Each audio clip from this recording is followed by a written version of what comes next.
Action. Profesor de Física General 2 de la Universidad de Costa Rica.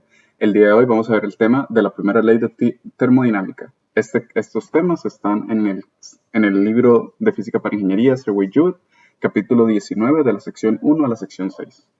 Los contenidos específicos de esta lectura van a ser calor y energía interna, calor específico y calorimetría, calor latente, trabajo y calor, primera ley de la termodinámica y finalmente mecanismos de transferencia de energía en procesos térmicos. Primero vamos a ver qué es calor y energía interna. La energía interna es toda la energía de un sistema que se asocia con sus componentes microscópicos, átomos y moléculas, cuando se observa desde un marco de referencia en reposo respecto al centro de masa del sistema. Es decir, que en este caso estamos analizando la energía de este pedazo de materia, de este sistema, cuando el centro de masa de ese sistema no se está moviendo ni rotando ni traslacionalmente. Lo que estamos hablando de energía interna nos referimos a la energía cinética del movimiento aleatorio, traslacional, rotacional y vibratorio de las moléculas dentro de esta sustancia, de este pedazo de materia. Esto no incluye energía asociada a cambios químicos, ya que esto se cuenta como energía potencial química. Por otro lado, el calor, que lo definimos con la letra Q, el calor es el proceso de transferencia de energía a través de la frontera del sistema debido a una diferencia de temperatura entre el sistema y sus alrededores. También es la cantidad de energía transferida mediante este proceso. Muy bien, si estamos definiendo el calor como una transferencia de energía, entonces hay que definir con qué unidades vamos a utilizar el calor, con qué unidades vamos a describir el calor. En primer lugar, una de las unidades más antiguas está la caloría, que la caloría es la cantidad de transferencia de energía necesaria para elevar 1 gramo de agua de 14.5 grados Celsius a 15.5 grados Celsius.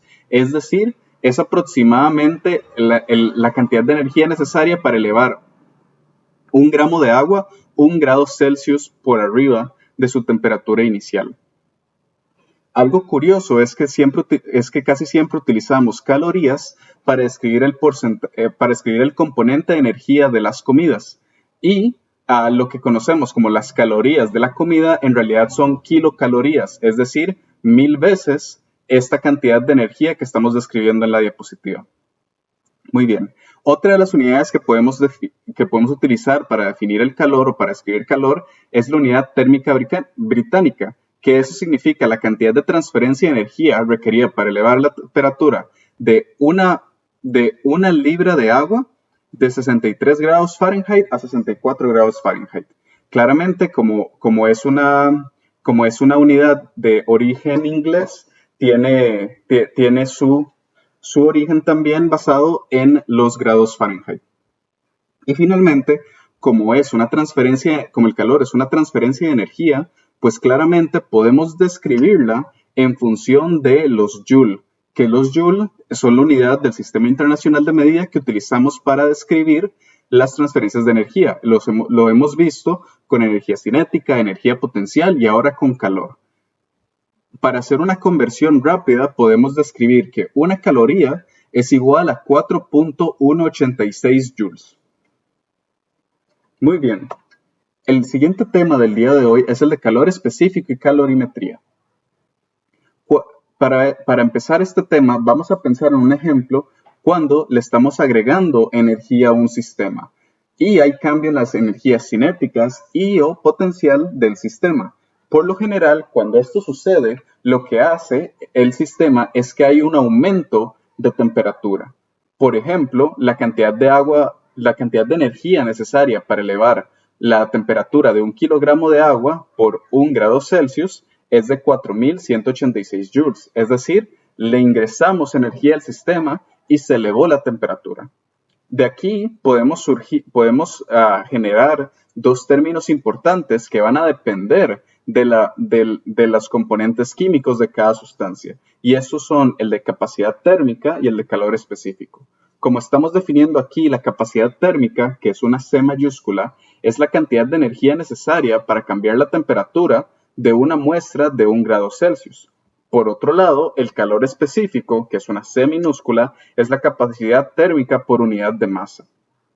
En el libro de texto, en esta sección, hay una tabla con bastantes datos sobre capacidades térmicas y calores específicos de muchas sustancias que van a ser útiles a la hora de hacer ejercicios. Entonces les recomiendo que por favor la revisen. ¿Cómo se relaciona la capacidad térmica y el calor específico con el calor?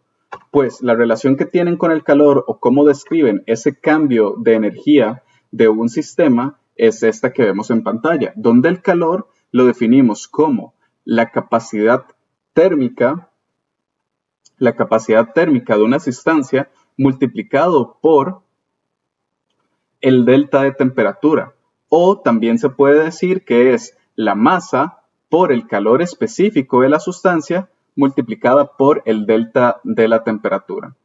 Ahora, estas sustancias se miden experimentalmente? Estos valores para cada sustancia se miden experimentalmente. Así que, ¿cómo medimos el calor específico? Pues con esto entramos a lo que es el tema de calorimetría. Que calorimetría significa que colocamos una muestra de materia con temperatura conocida en un recipiente de agua de temperatura conocida, tal que la temperatura del agua es menor a la de la muestra. Cuando pasa cierto tiempo, vamos a llegar al punto donde el sistema como tal llega al equilibrio. Y cuando eso sucede, vamos a saber que el calor del lado frío va a ser igual a menos el calor del lado caliente. ¿Qué significa esto? Que el calor que transmite el agua hacia el objeto caliente va a ser igual al negativo del calor que el objeto caliente le transmite al agua.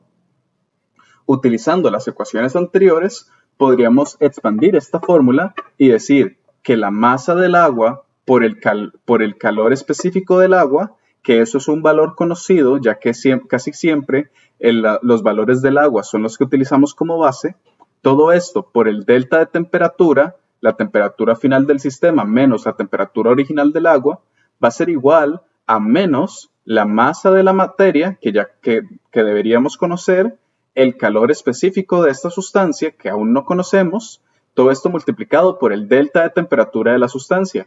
Y en este caso, todos los valores son conocidos, excepto el calor específico de la sustancia, por lo que despejamos por este Cx. Entonces, utilizando la calorimetría, es que podemos tener un entendimiento más a fondo de cómo se comporta cada muestra de materia en función de estos cambios de temperatura a los que uno los está sometiendo. El siguiente tema del día de hoy es el de calor latente. Ahora, cuando hay calor en un sistema, pero este calor no resulta en un cambio de temperatura, se utiliza el término calor latente, que surge cuando en lugar de cambiar la temperatura, lo que cambia es la cantidad de sustancia, es decir, la masa. Esto se puede observar cuando hay cambios de fase en la materia de estudio. Por ejemplo, cuando dentro de un balde con agua fría tenemos cubitos de hielo. Lo que está sucediendo es que el calor del sistema, que en este caso el agua le está transmitiendo a los cubitos de hielo, no está generando un cambio de temperatura del balde de agua como tal. Lo que está cambiando es la cantidad de masa que originalmente era hielo y se está transformando en agua, o que originalmente era agua y se está transformando en hielo. Claramente, como es el caso en muchas de estas cantidades, el calor latente va a ser diferente dependiendo del cambio de fase de materia que estamos estudiando. No es lo mismo el calor latente del hielo que se está transformando en agua o del agua que se está transformando en vapor. Para ejemplificar un poco el tema de calor latente, vamos a hacer este siguiente ejemplo que dice que nos pregunta cuál es la energía requerida para convertir un cubo de hielo de 1 gramo y a una temperatura original de menos 30 grados Celsius a vapor a 120 grados Celsius. Esto lo podemos definir como 5 etapas en total.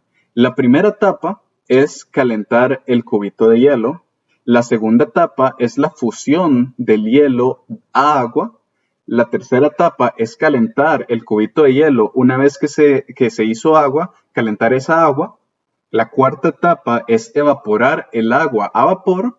Y finalmente la quinta etapa es calentar el vapor hacia la temperatura final de 120 grados Celsius. Con esto en mente, podemos utilizar las fórmulas que hemos visto a lo largo de las diapositivas anteriores para describir una fórmula para cada una de las etapas que estamos definiendo aquí.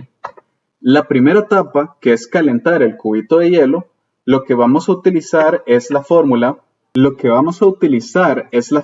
de calor específico del hielo, ya que conocemos la masa del hielo, el calor específico del hielo y el delta T, el cambio de temperatura, que la temperatura original era menos 30 grados Celsius y la temperatura actual del hielo va a ser de 0 grados Celsius. Ahora, en este caso, vamos a llegar a la segunda etapa. Y en la segunda etapa es una etapa de transición, donde no hay cambio de temperatura, sino que el hielo se está empezando a transformar en agua. Durante esta etapa, a pesar de no haber cambio de temperatura, si hay un cambio en la energía, si hay un cambio en energía o si hay calor dentro de este sistema. Para poder definir esto, podríamos decir que este calor que observa el sistema va a ser igual al calor latente del agua, el calor latente del agua multiplicado por el delta de masa de agua, es decir, que tanto hielo se está transformando en agua en esta etapa. Y esto va a ser igual al calor latente multiplicado por la masa del hielo original. La tercera etapa habíamos dicho que es la etapa de calentar el agua desde los 0 grados hasta los 100 grados, que es cuando se comienza a hacer vapor. Pues aquí volvemos a la fórmula original de calor específico, donde vamos a multiplicar la masa del agua por el calor específico del agua por el delta de temperatura de esta agua, de 0 a 100 grados Celsius. La cuarta etapa es otra vez una etapa donde no hay cambio de temperatura, sino que estamos transformando el agua de agua líquida a agua en gas, que es vapor. Por lo tanto, aquí volvemos a esta etapa de transición donde no hay cambio de temperatura y utilizamos la fórmula de calor latente, donde el calor va a ser igual al calor latente del vapor multiplicado por el delta de masa de vapor, lo que es lo mismo a calor latente por la masa del agua, que es el gramo que hemos estado utilizando a lo largo de este ejemplo.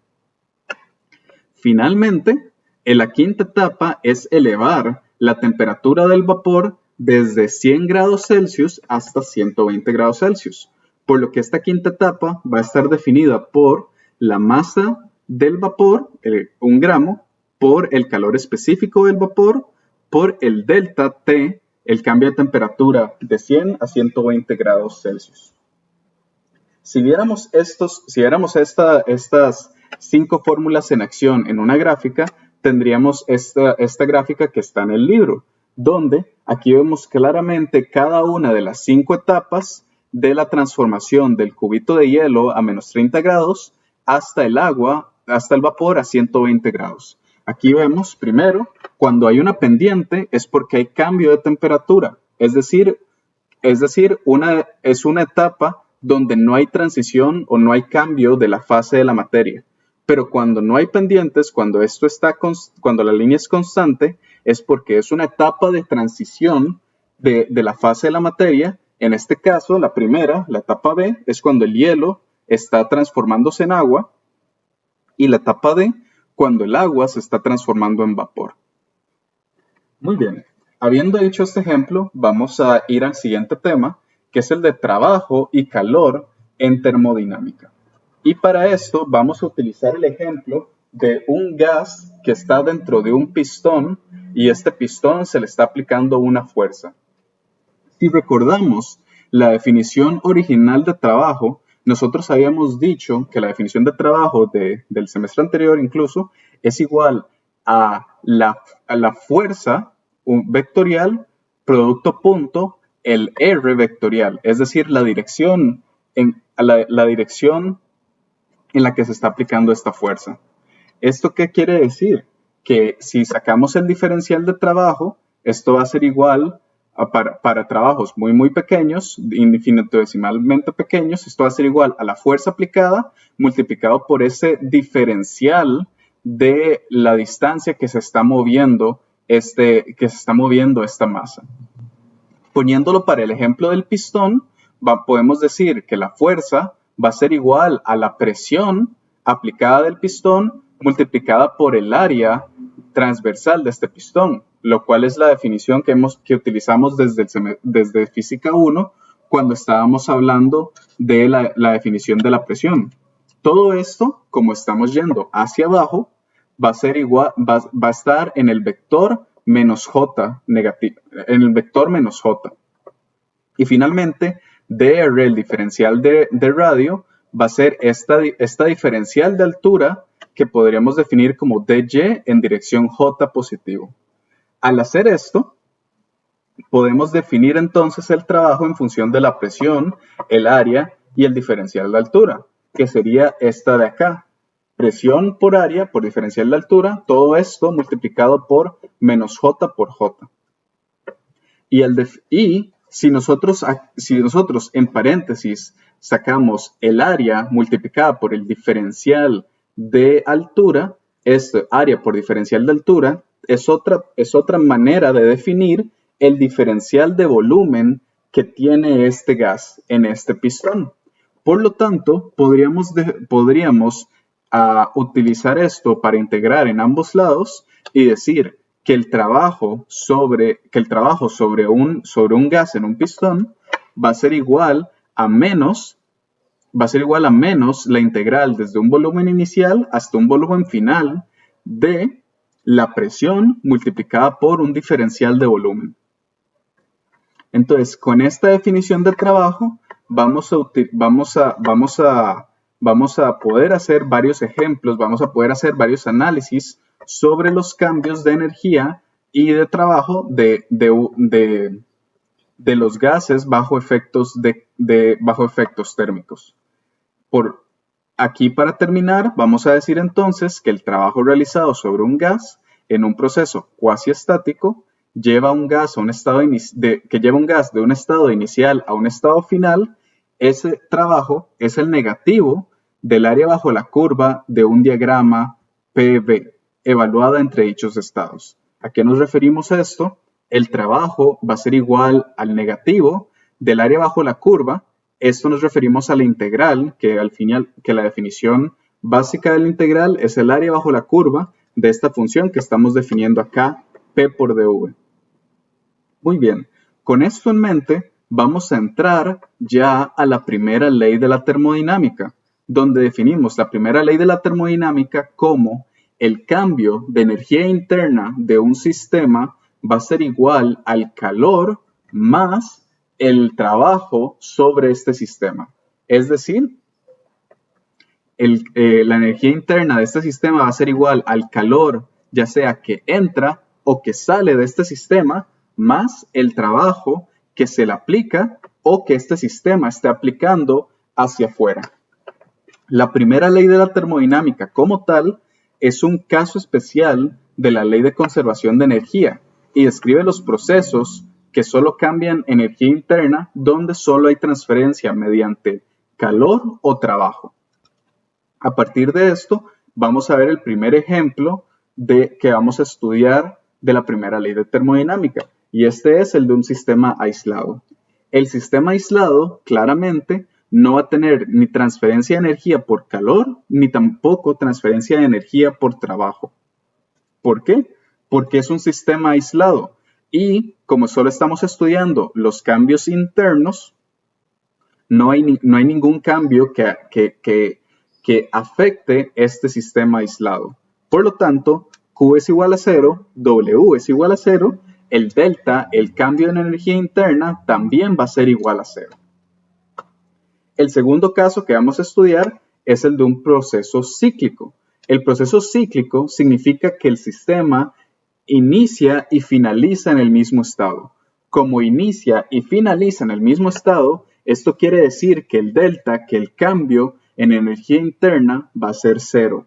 Como el cambio en energía interna va a ser cero, esto lo que nos está diciendo es que para un proceso cíclico, el trabajo va a ser igual al negativo del calor ejercido o el calor que se transfiere a lo largo de este sistema. El tercer caso que vamos a estudiar es el de un proceso isotérmico. Esto es un proceso en el que estudiamos el cambio de la materia, pero a temperatura constante. Si nosotros recordamos la ley de los gases ideales, que decía que la presión por el volumen es igual a N por R por T, recordemos entonces que N y R son constantes. Entonces, si N y R son constantes y T también es constante, quiere decir que P, la presión, va a ser igual a N por R por T, todo esto dividido entre V. ¿Qué nos quiere decir esto?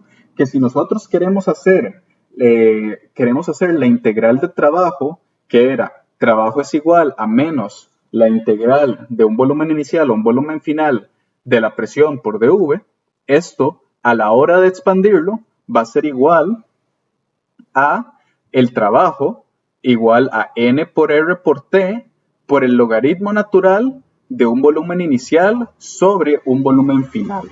Y aquí también vamos a ver que el calor va a ser igual a menos el trabajo, es decir, que el cambio de energía interna también es igual a cero. Ahora, esto lo vamos a ver más a fondo en el capítulo 20, donde mostramos que la energía interna de un gas ideal es función solamente de su temperatura. Por lo tanto, si la temperatura no cambia, quiere decir que la energía interna tampoco va a cambiar, por lo que delta E interno va a ser cero y por eso derivamos que Q va a ser igual a menos W. Esto lo vamos a ver más a fondo, más claro, en el capítulo siguiente, en el capítulo 20, pero vale la pena mencionarlo desde ya para que estemos al tanto de qué sucedió con el calor en este proceso isotérmico. El siguiente proceso es un proceso isobárico, que es básicamente un proceso a presión constante. Como es un proceso a presión constante, quiere decir que la integral de trabajo se va a volver que el trabajo sobre este sistema va a ser igual a menos la presión constante multiplicada por el diferencial de volumen final menos volumen inicial. El siguiente es un proceso isovolumétrico, que significa que es un proceso a volumen constante. Como es un proceso a volumen constante, nosotros, si queremos obtener el trabajo, vamos a ver que como el volumen es constante, no hay un diferencial entre volumen final y volumen inicial, por lo que el trabajo de este sistema va a ser cero, y entonces el cambio de energía interna va a ser igual al calor que se ha transferido a este sistema. Y finalmente, el proceso adiabático es un proceso donde no hay transferencia de energía por calor. Entonces estamos definiendo desde ya que Q es igual a cero, por lo tanto el delta, el cambio de energía interna, va a ser igual al trabajo ejercido sobre este sistema. El último tema que vamos a ver el día de hoy es el de mecanismos de transferencia de energía en procesos térmicos. Y vamos a ver cómo podemos describir esos mecanismos de transferencia de energía mediante los siguientes ejemplos. El primero es de conducción térmica, aislamientos caseros, convección, radiación y finalmente la botella de Wahr. El primer caso, que es el de conducción térmica, en este proceso la transferencia se puede representar a escala atómica como un intercambio de energía cinética entre partículas microscópicas, moléculas, átomos y electrones libres, donde las partículas menos energéticas ganan energía en colisiones con partículas más energéticas. ¿Cómo describimos esto matemáticamente? Pues la transferencia de energía la describimos como el calor, que es igual a una constante multiplicada por el área transversal o el área en contacto de estos dos materiales, todo esto multiplicado por el delta T, el cambio de temperatura, dividido entre la longitud a lo largo que se mueve este cambio de temperatura, todo esto multiplicado por el delta del tiempo. En este caso, el K es una constante de conductividad térmica que va a ser muy grande en materiales como por ejemplo los metales, que tienen bastantes electrones libres, y va a ser más pequeña en materiales donde no hay muchos electrones libres, como por ejemplo lo es el aire o los plásticos. Y después está el área transversal, que ya dijimos que el A es el área transversal, el área de contacto entre el material caliente y el material frío. Si nosotros describimos el calor como la transferencia de energía, esta transferencia de energía a lo largo del tiempo, nosotros podríamos describir la potencia en función del calor, pero integrando ese tiempo. Pero derivando este tiempo. ¿Qué significa esto? Que podemos tener que la potencia va a ser igual a esta constante de conductividad térmica por el área transversal, por el cambio de temperatura, todo esto dividido entre L.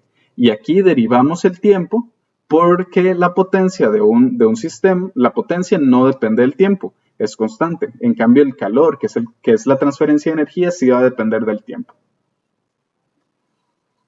El siguiente tema, o la siguiente manera en la que estamos describiendo transferencias de energía es mediante aislamientos. Y esto es un poco contraintuitivo, ya que los aislamientos, por definición, no transmiten o son malos conductores de energía a través de calor.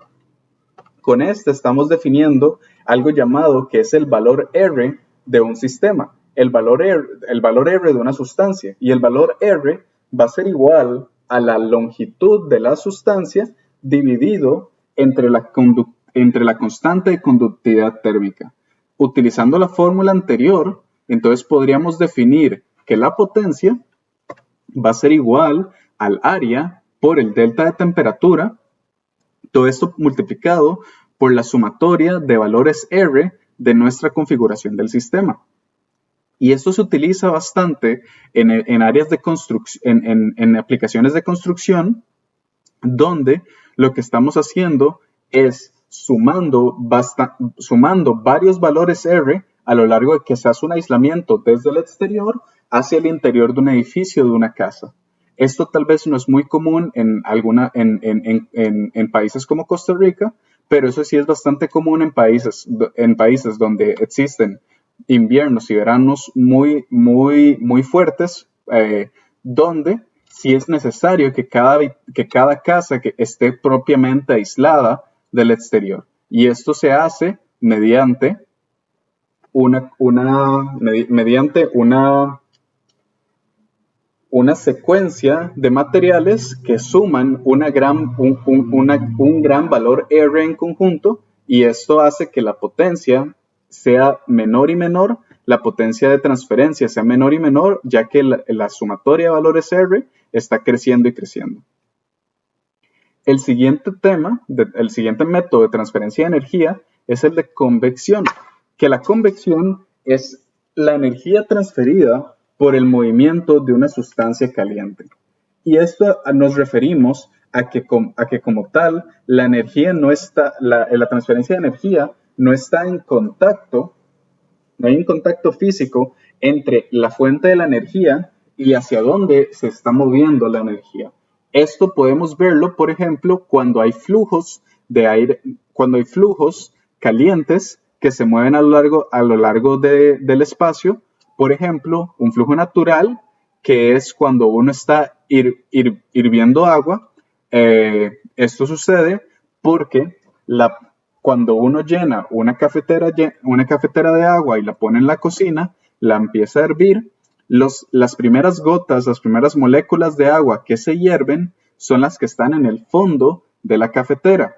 Como están en el fondo de la cafetera, estas moléculas empiezan a ganar y ganar más energía, y al ganar más energía pues se vuelven menos densas que las moléculas más frías que están arriba. Y esto hace que las moléculas de abajo de la cafetera suban a medida que se van calentando y las moléculas de arriba de la cafetera bajen porque están más frías y empiecen a calentarse también. Entonces hay un flujo de energía que ocurre de manera natural, en este caso que uno está hirviendo el agua. El otro flujo conocido es el flujo forzoso, que es cuando ocurre por medio de una fuerza externa. Por ejemplo, cuando se utilizan ventiladores y bombas en sistemas de calefacción o sistemas de aire acondicionado para mover aire caliente o mover agua fría, de manera que se transfiera energía a lo largo de este sistema. El siguiente método de transferencia de energía es la radiación, más específicamente la electromagnética. Y aquí tenemos la ley de Stefan-Boltzmann, que podemos describir como la potencia de una transferencia de energía va a ser igual a la constante Boltzmann multiplicada por el área transversal donde se está transmitiendo esta energía por la emisividad del material, todo esto por la temperatura a la cuarta potencia.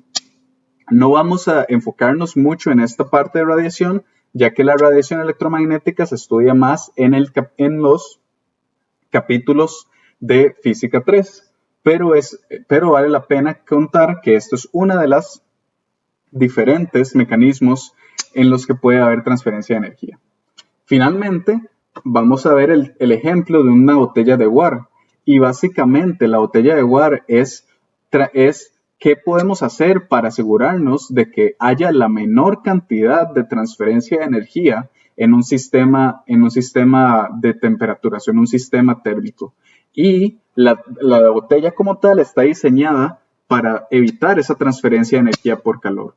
¿Cómo describimos esta botella? Pues esta botella va a estar formada por un contenedor interno donde se guarda un líquido, un gas caliente o frío, y fuera de este contenedor va a haber un área vacía donde literalmente no hay nada. Como no hay nada, este vacío está creado específicamente para minimizar las transferencias de energía, ya sea por conducción, por convección o por radiación. Este recipiente entonces se puede utilizar para almacenar ya sea líquidos o gases fríos o calientes durante largos periodos de tiempo sin que estos pierdan esta propiedad, esta temperatura original en la que uno los guardó.